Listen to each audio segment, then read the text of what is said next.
काल जे झालं ते राखीनीचे आणलं दाखवायला गेले असं माझं याच्यावर मला दिसलं भांडायला त्याच्यावर रिॲक्शन म्हणून रुचिकाने जे केलं की ते तिच्या बेडवर नेऊन टाकलं.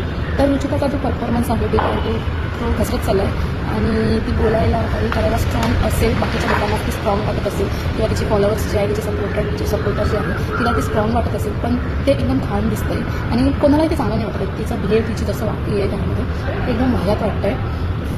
आणि दुसरी गोष्ट म्हणजे बाकीचे जे कंटेस्टंट आहेत जसं की सचिन दादा, रोशन दादा आणि सागर दादा हे जे आहेत पिल्ले, तर ते फक्त आणि फक्त राखीने क्रिएट केलेलं जी गोष्ट आहे त्याच्यामध्ये फक्त हात शिकण्याचा प्रयत्न करतात. ते स्वतः काही करू शकत नाही. म्हणजे काल एकदम सचिन दादांनी जे बोलणं आणि वागणं होतं राखीवर ते एकदम बेकार वाटलं. ही गोष्ट आतापर्यंत ते हायलाईट होत नव्हती, पण आता त्यांना हायलाईट व्हायचं आहे. ते चांगलं असो और वाईट असो त्यांना हायलाईट व्हायचं आहे. त्यांना असं वाटतं की मी असं करेल तर बिग बॉसमध्ये उठून दिसणार आणि मी हे करून वाचेल.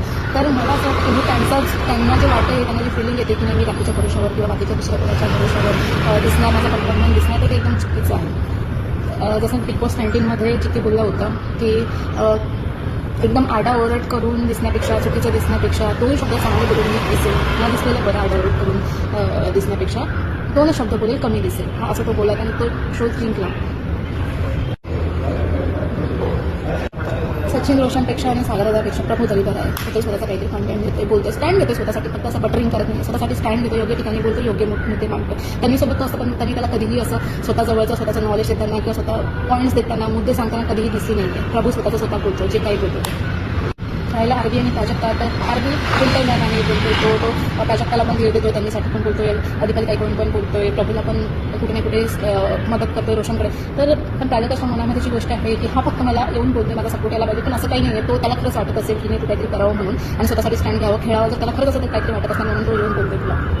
अनुष्य पण छान खेळते आणि राहिला म्हणजे विशाल आणि रुचिता, तर विशाल जे काही करतोय तो फक्त गेमसाठी करतोय. तुझी त्याला एक समजत की खूप छोटी आहे आणि सगळे म्हणतात की विशाल म्हणजे प्ले करतोय, तर आम्ही लोकांस प्ले करतो. काल त्याने जे कन्फ्युज केलं की नाही मला रुचिता आवडते, तिची रिॲक्शन असं होतं की तिने काय जिंकलंय, त्याने सगळ्याच्या समोर ऍक्सेप्ट केलं की नाही हो ती मला आवडते. पण तो जेव्हा बाहेर येणार ना तेव्हा इंटरव्ह्यूमध्ये सगळ्यांना हेच सांगू मी फक्त आवडते असं बोललो होतं, मी तिचा प्रेम करतो असं नाही बोललो. तर तेव्हा माहिती पडेल रुचिताने काय केलं. रुचिता खूप छोटी आहे, तिला गोष्टी समजण्याच्या पलीकडे असणं तिला नाही कळत, त्याच्यापेक्षा कमी बेटर आहे. ते स्वतःचं चांगलं खेळते. आत्ताच्या घडीला तो त्यांनी शोच्या म्हणजे आहे कुणी म्हटलं की वाटेल भाऊ पण बोलले होते की त्यांनी स्ट्रॉंग कंटेंडर आहे म्हणून आतापर्यंत घरात.